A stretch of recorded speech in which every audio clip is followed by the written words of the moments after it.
There's nothing like the thrill of buying a new car, and even if it's used, hey, it's still new to you. Sure, it'll take some time to air out the smells of the previous owner, but you can bet that as soon as you drive off the lot, that car is all yours. Well, most of the time you can.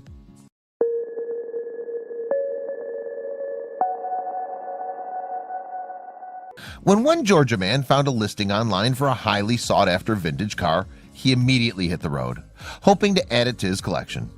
However, as soon as he opened the door, he discovered that the original owner left behind a chilling item that was impossible to ignore. Coming from a family of auto shop owners, Zach Taylor was practically born loving cars. From those early days on, Zach began acquiring quite the collection of automobiles, but he had his eye on one in particular.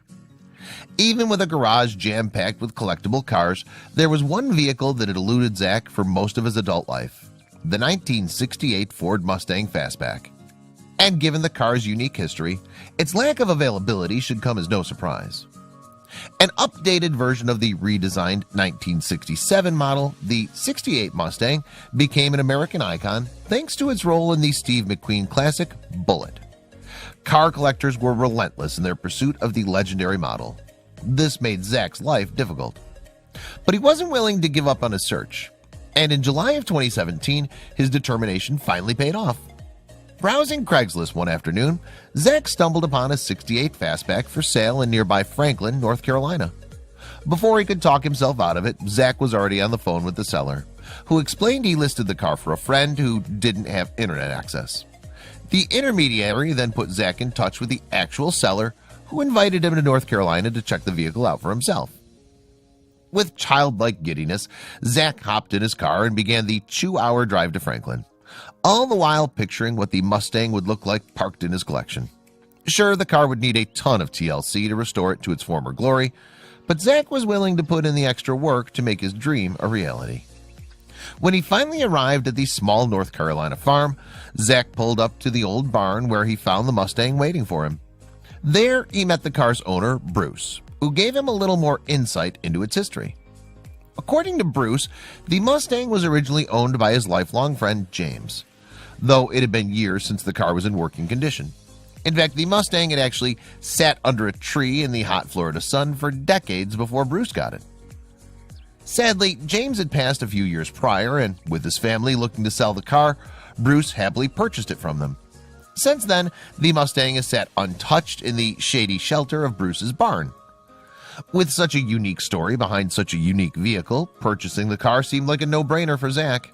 He began looking the car over, and after finding the exterior in pretty decent shape, he decided to take a look inside. The interior was a little more worn than he'd expected, but with a little time and effort, the bad boy would shine up brand spanking new. But as he continued to examine the car, he noticed an unusual feature that certainly hadn't come factory installed. Resting in the passenger seat was a small mason jar filled with a strange white powder and labeled James. Puzzled, Zach turned to Bruce and asked what the peculiar object was. His response? That's James. That's right, James, or rather his ashes, had made the Mustang his post-mortem abode. Zach was completely shocked by the revelation, and even after the weight of Bruce's words had settled on him, the decision to buy the car or not was tougher. Ultimately, he decided not to buy the car. Believing this 68 Fastback to be a lost cause, Zach resumed his search, though the very next morning Bruce rang him and casually spoke about his friendship with James. Over the next year, Bruce called Zach between 30 and 50 times to discuss the topic of his former best friend. Zach was a good sport about the whole thing, and by the time he received his last call from Bruce, he felt as if he had known James his entire life. And so, Zach decided to move past his reservations and purchase the car from Bruce, ashes and all. For just $7,000, Zach got a great deal on the car. Though as he began working on it, he realized the Mustang was a lot more beat down than it looked. It was a tough decision, but in the end, Zach sold the car to a buyer he knew would make James proud. That buyer turned out to be Colin Budden, owner of Corner Classics on the Isle of Wight off the coast of England. Budden and his team had successfully restored 25 vintage Mustangs over the years, and with a little elbow grease, he hoped to make James's number 26.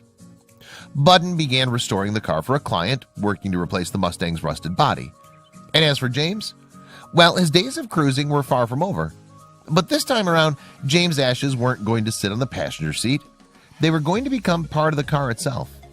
Budden hoped to incorporate the remains into the vehicle's chassis before the build was through, allowing James to continue the ride until the end of time. Yet, not all discoveries made after purchasing a used item turn out to be as morbid as a jar full of previous owner's ashes. Zach wishes he'd gotten a hand-me-down as lucrative as the one found by Laura Russo, Kelly Gousty, and Reese Workhoven. As they settled into their new apartment, the three roommates knew they had tons of unpacking and chores to take care of. But none of them expected that one routine purchase would lead to the greatest discovery of their young lives. The trio resided in the charming, old-fashioned town of New Paltz, nestled in New York's Hudson Valley. Though the community made for a neat place to live, these friends weren't exactly surrounded by luxury. Lara, Kelly, and Reese were all either enrolled in college or recently graduated. Most of their income went toward rent and ramen, so any leftover cash had to be invested wisely. One thing they all agreed on was that the apartment desperately needed furniture. The 20-somethings wandered into their local Salvation Army store and inspected their couch selection. They came across some really nice pieces that unfortunately wouldn't fit in their apartment. Only one would, and it was a doozy. So the roommates had no choice but to lug home the oldest and ugliest couch that the store had to offer. Still, it was only $20, so they certainly found a bargain, even if it was unsightly. Lara, Reese, and Kelly celebrated by sitting back in their new couch and watching some TV. Some doubts crept through their minds, however. One part of the couch was so uncomfortable, it felt like there was something inside of it. Inspired by this half-serious thought, the roommates began to search through their sofa. Most of its sections simply proved to be lumpy and misshapen. But then Reese froze. He'd found a thick envelope in one of the pillows. Kelly and Lara tore apart the rest of the couch in a frenzy. Within a few seconds, they located a second envelope, and then another, and soon more. There were envelopes hiding throughout the couch. Their new sofa lay in pieces, but that didn't matter. The roommates now had a stack of mysterious packages begging to be opened. Each of them peered inside one, but they had no idea how to react. Or as Reese later put it, I almost peed. Were they seeing things? Each package contained rolls of bills inches thick. Practically every denomination was stuffed in there, from ones up to hundreds. It would take the roommates a while to count it all up. It was a serious bundle.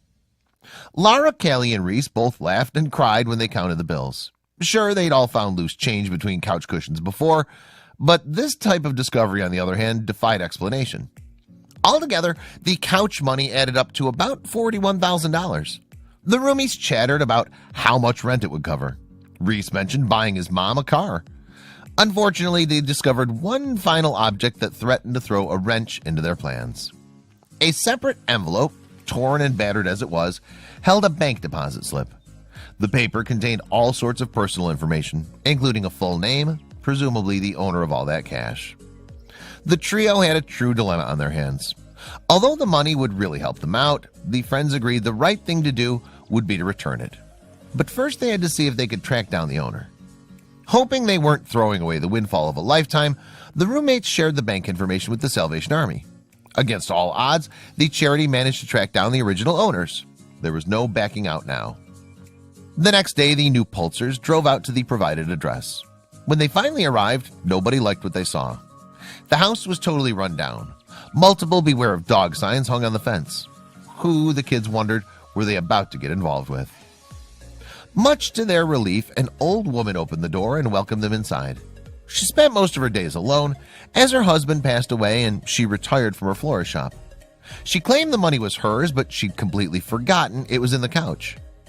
Seeing her young visitors scratch their heads, she explained she grew up in a time when people couldn't trust banks.